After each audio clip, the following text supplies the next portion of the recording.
저희가 송구영 신예배를 드렸던 제가 엊그제 같은데 벌써 2월에 마지막을 보내고 거의 끝자락을 보내고 있습니다. 그만큼 우리의 일상이 참 바쁘고 분주하게 살아가는 일상이었던 것 같습니다. 더구나 한국인 문화에서는 빨리빨리라는 문화가 있다 보니까 한국 사람들은 극도의 스트레스 속에서 하루를 살아가고, 또 OECD 국가 중에서 저희 한국이 평균 이상의 스트레스 지수를 가지고 있습니다. 여러분도 오늘 하루 일상을 살아가면서 참 많이 지치고 고나였을 텐데, 여러분은 스트레스를 받으면 보통 무엇을 하십니까? 어떤 사람은 시간과 여건이 되면 여행을 떠나기도 하고, 또 그냥 스트레스 받으니까 잠자야지 자기도 하고, 또 어떤 사람은 맛있는 것을 먹기도 합니다. 저는 스트레스를 받거나 극도로 좀 예민해져 있거나 하면은 산을 좋아합니다. 그래서 나무들이 우거진 숲속을 하염없이 걷다 보면 어느 순간에 제가 이렇게 힐링이 되어지고 정화가 되어져 가는 것들을 참 많이 경험합니다.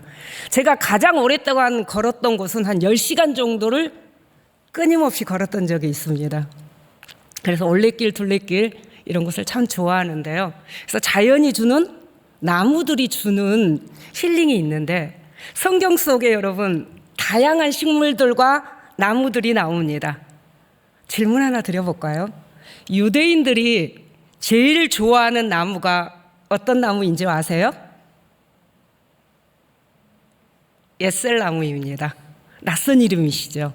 여러분이 백향목, 감람나무, 포도나무 이런 나무는 참 많이 들어보셨을 텐데, 유대인들이 가장 좋아하는 나무가 에셀나무인데, 오늘 저는 여러분과 함께 이 나무가 유대 문화 속에서 어떤 독특한 의미들이 있는가, 그 다음에 저희가 함께 읽었던 아브라함이 부엘세바에 에셀나무를 심은 그 속에 담겨져 있는 하나님의 은혜들을 함께 나누고자 합니다. 아브라함은 75세에 하나님의 부르심을 받았습니다. 그리고 175세에 그의 생을 마감합니다.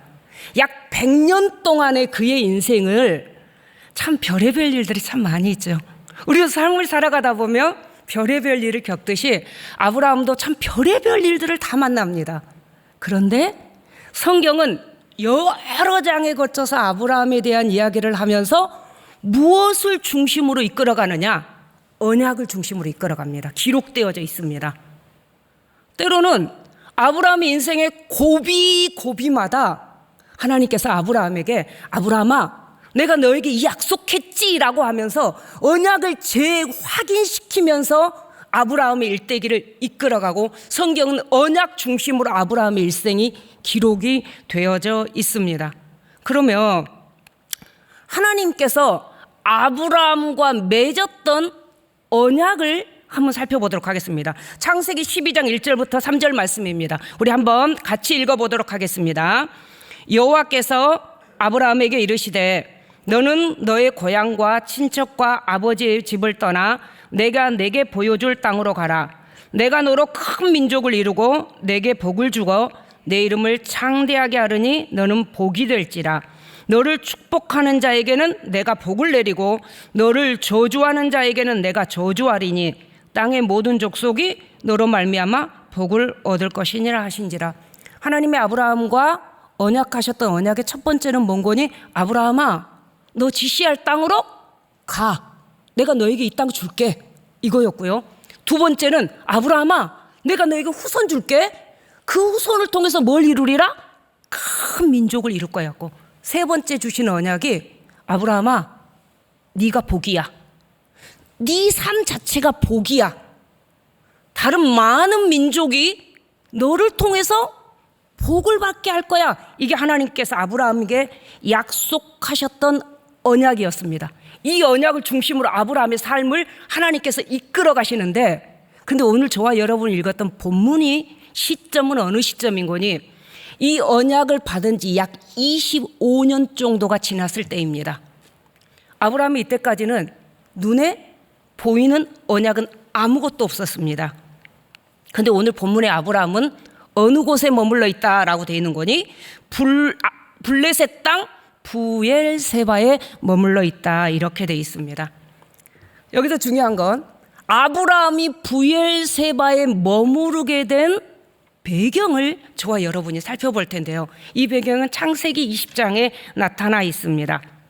아브라함이 가나안 땅에 들어와서 살다가 기근을 피하여 애굽에 내려갑니다. 그리고 다시 가나안 땅에 들어왔는데 어디에 머무른 거니? 헤브론에 머무르게 됩니다.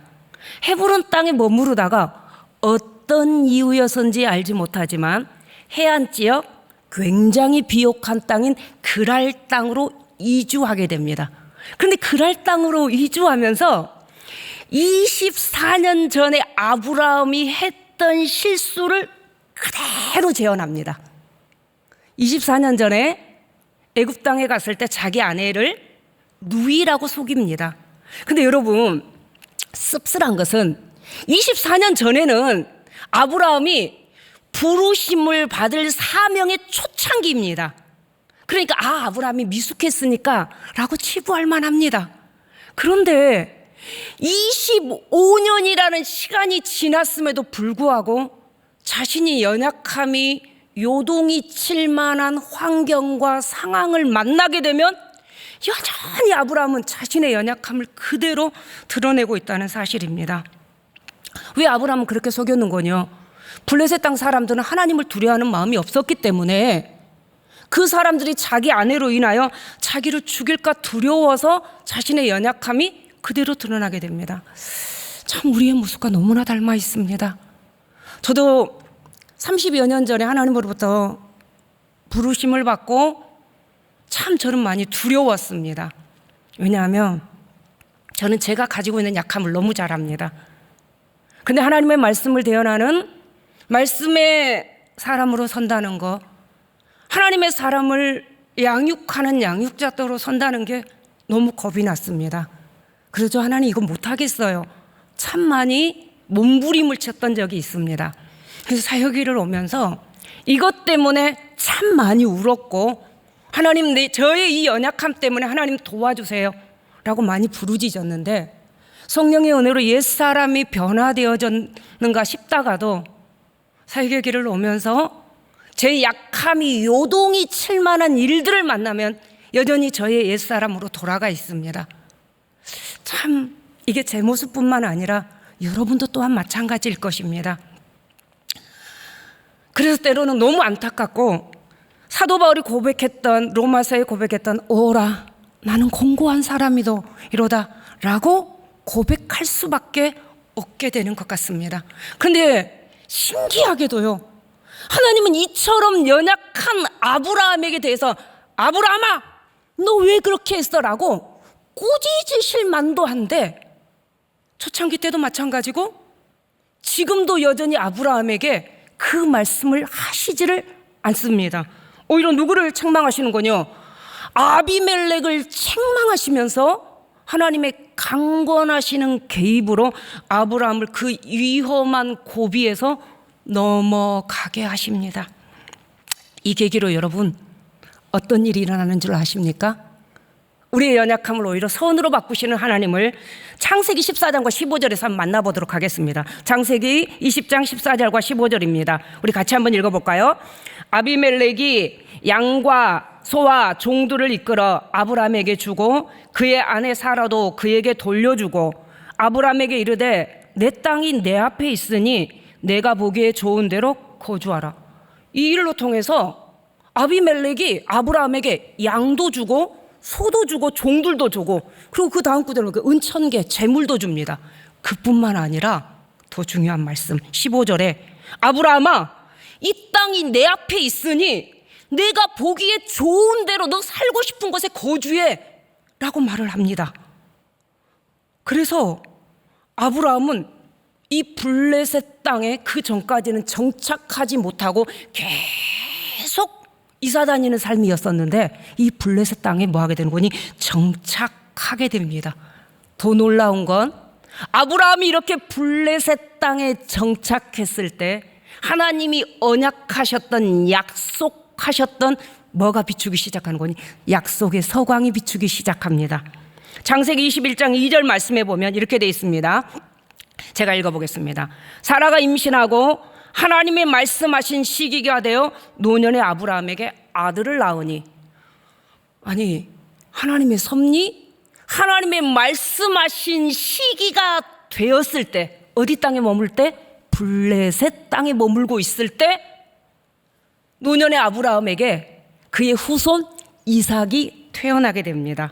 근데 여러분, 그토록 기다리던 약속이 실현된 곳이, 서광이 비친 곳이 여러분이 블레셋 땅에 머무를 때입니다.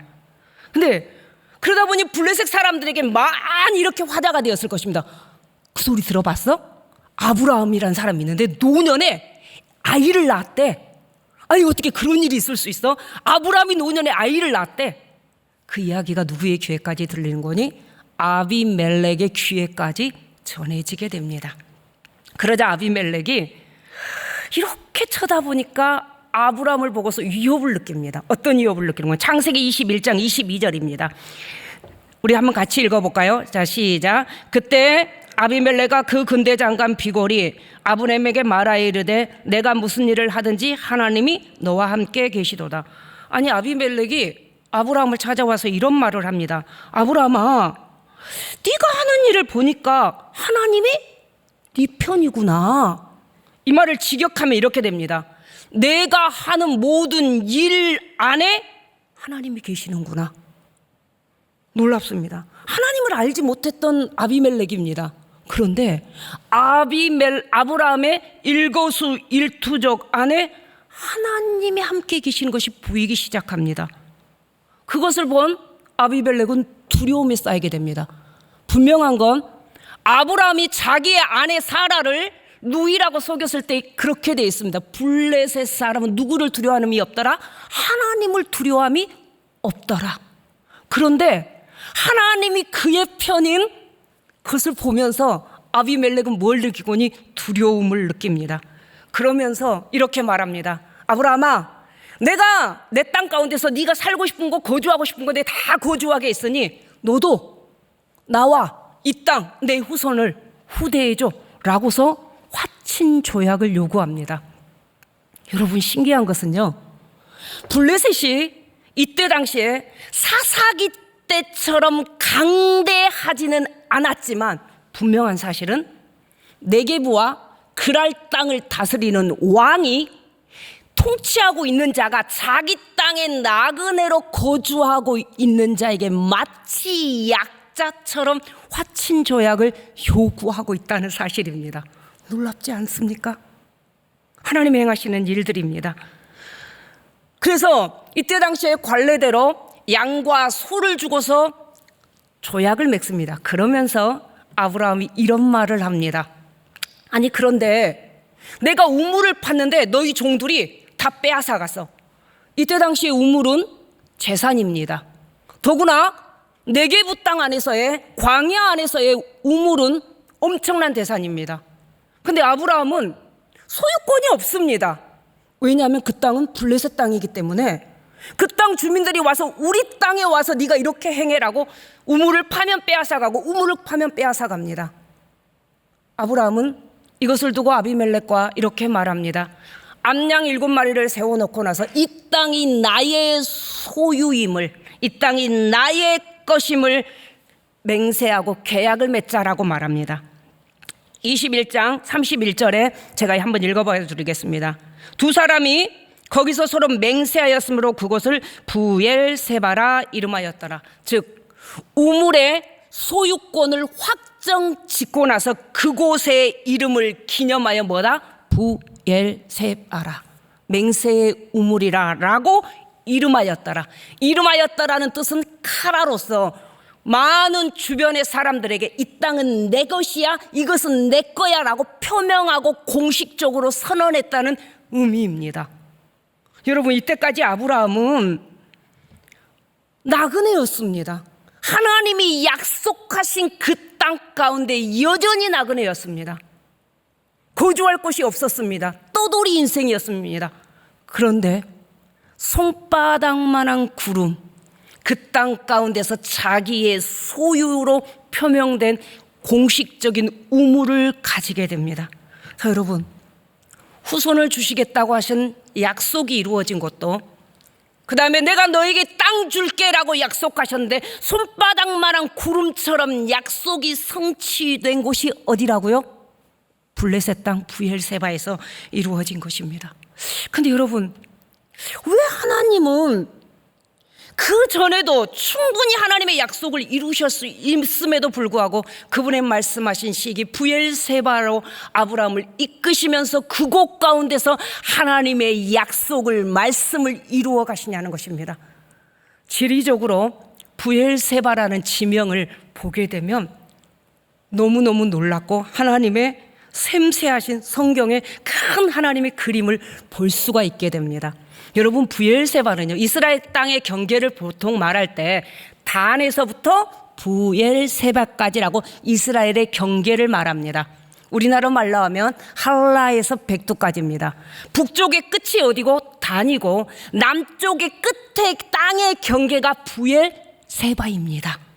그래서 브엘세바는 남쪽 경계의 중요한 도시고 어디에 위치해 있는 거니? 네게부 중앙에 위치해 있습니다.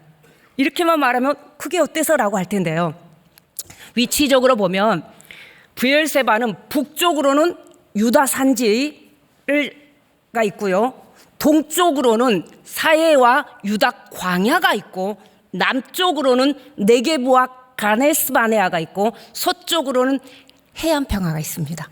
즉 북, 동, 남, 서를 연결하는 교차점입니다.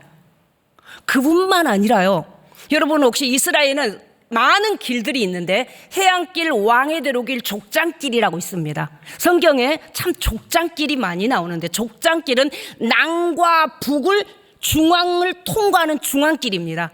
어떻게 되는 거냐? 세겜, 사마리아, 예루살렘, 헤브론, 브엘세바 이렇게 연결입니다. 그래서 우리의 성경에 나타나는 족장들은 아브라함과 이삭과 야곱이 주로 이동하는 통로입니다. 그래서 저와 여러분이 구약 성경을 읽다 보면 이 족장길에 대한 지명들이 굉장히 많이 나타나 있습니다. 그러다 보니 가대게 이러한 군사적으로 이러한 누트길이다 보니까 군사적, 경제적으로 굉장히 중요한 도시입니다.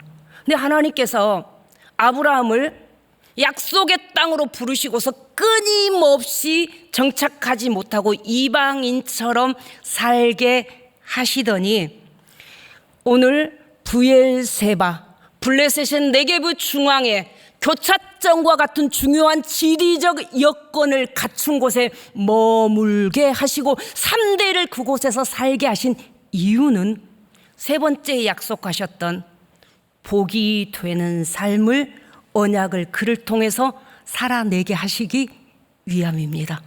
아브라함의 일생을 보면 아니 그의 일생에 어떤 게 복이 되는 삶이야? 라고 묻게 될 때가 참 많이 있습니다. 그런데 오늘 저와 여러분이 함께 읽었던 오늘 말씀, 본문 말씀 다시 한번 봐볼까요? 아브라함은 브엘세바에 에셀나무를 심고 거기서 영원하신 여호와의 이름을 불렀다고 그랬습니다. 아브라함은 어디에? 브엘세바에 무엇을 심었다고요? 에셀나무를 심었다고 그랬습니다. 이 에셀나무가 여러분이 언약의 복이 되는 삶을 살아가고 있는 아브라함의 모습을 살펴보게 됩니다. 여러분, 브엘세바에 에셀나무를 심었다는 것은 광야에 서식하는 나무들이 참 많이 있습니다. 로뎀나무, 그리고 여러분이 잘 아는 시띠나무, 에셀나무도 광야에 서식하는 나무입니다. 그런데 오늘 성경의 본문은 콕 집어서 뭐라고요? 에셀나무라고 명하고 있습니다. 여러분이 익숙한 로뎀나무는 참 익숙합니다. 왜냐하면 엘리야가 이세벨을 피하여 로뎀나무 아래서 죽고자 했다라는 말씀 때문입니다. 그래서 어디 가보면 여러분 로뎀 카페, 로뎀 교회, 로뎀 이런 게 굉장히 많이 익숙한 나무입니다. 그런데 여러분 로뎀나무는요 관목입니다. 관목이라면 어떤 나무군요, 그 뿌리로부터 가지를 이렇게 냅니다. 그래서 마치 그 빗자루 쌀이태처럼 생겼습니다. 그러면 그 나무는 그늘이 많을까요? 없을까요? 그늘이 거의 없습니다. 그늘이 거의 만들어지지가 않습니다. 그래서 광야의 백성은, 이스라엘 백성은 햇빛은 뭘 의미하는 거니? 저주를 의미합니다. 그늘은 하나님의 은혜를 의미합니다. 저희가 이스라엘을 갔을 때 그때가 굉장히 광야가 더울 때는 아니었음에도 불구하고 40도를 육박하니까 저희가 히잡 여인처럼 두르고 다니고 양산 쓰고 다니고 해도 그 햇살이 너무 따가웠습니다. 그런데 광야의 백성인 이스라엘 백성에게 햇빛은 엄청난 저주를 의미합니다. 그런데 그늘이 없는 그 노뎀나무 아래 고개를 들이밀고 살려고 하는 이 모습은 이스라엘 백성들에게는 어떤 모습이군요. 가장 비참한 신세를 상징할 때 노뎀나무라고 표현합니다. 고난을 상징하는 나무가 노뎀나무입니다. 그리고 우리 같으면 매화 그러면 절개라고 상징의 의미가 있듯이 이스라엘 유대인들에게는 노뎀나무 그러면 어떤 나무군요? 고난, 비참한 신세를 상징하는 나무입니다. 근데 반면 오늘 아브라함이 네게브 중앙에 심은 에셀 나무는 상록수 나무입니다. 상록수 나무라면 사시사철 푸르릅니다. 그래서 이 나무를 가리켜서 작은 숲이라고 불립니다. 그래서 그 잎이 무성합니다. 가지를 뻗고 잎이 무성해서 그 밑에는 뭐가 생기고니 그늘이 생깁니다. 그뿐만 아니라요, 물이 부족한 광야에서도 잘 자라는 이유 중에 하나가 뿌리를 깊이 내립니다. 더 재미있는 건 그 잎을 이렇게 따서 먹으면 그 속에는 독특한 그 잎 속에 선이 있는데 약간의 짠맛이 납니다. 저와 여러분이 갈증을 느끼면 물을 막 마시게 되잖아요. 그것처럼 약간의 짠맛이 나는 이 에셀 나무는 새벽에 수분을 흡수하여 그 나무에 이슬이 맺힙니다. 이슬이 맺혔다가 뜨거운 햇살이 내리쬐면 그 열이 증발하면서 밖의 온도보다 10도 정도의 온도가 기온 차이가 납니다. 그럼 자 여러분 한번 생각해 볼까요? 그늘이 있죠. 시원한 바람이 있죠. 온도가 낮죠. 그러다 보니 네게브 이스라엘 국토가 60%가 네게브라고 되어 있는 황량한 광야로 이루어져 있습니다. 그래서 이스라엘 백성을 광야의 백성이라고 부르기도 하고요.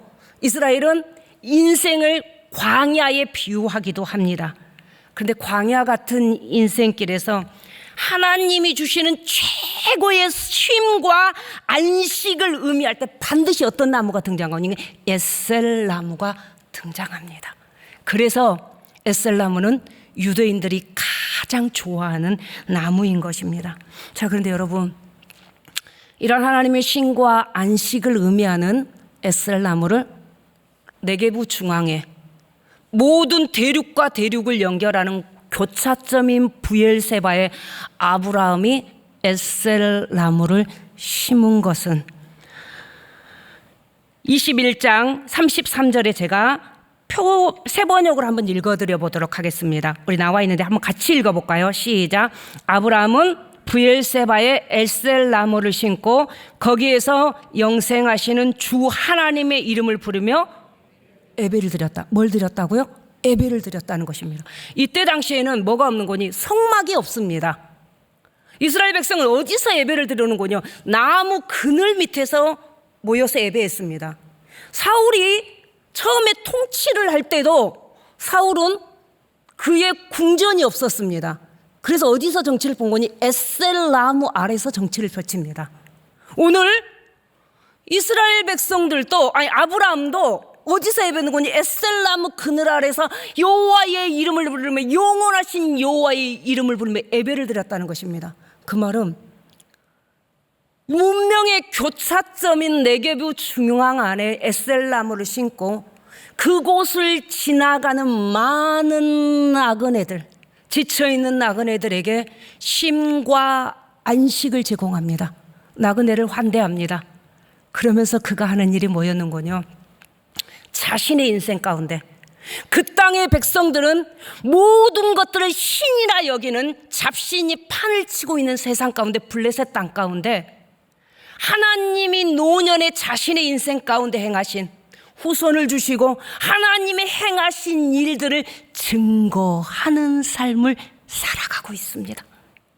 그래서 그 나무 그늘 아래서 지쳐있는 이들이 그 나무 그늘 아래 쉴 때 하나님을 증거하며 자신의 인생 가운데 언약을 이루시며 성취하시며 일하시며 역사하셨던 하나님을 증거하며 믿지 않는 이들에게 그리스도 하나님께로 함께 와서 예배하는 복의 통로가 되는 삶을 살아가고 있습니다.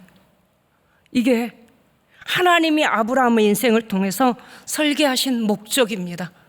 여러분, 아브라함이 에셀나무를 심는 곳이 어디였다고요? 블레셋 땅이었습니다. 어디였다고요?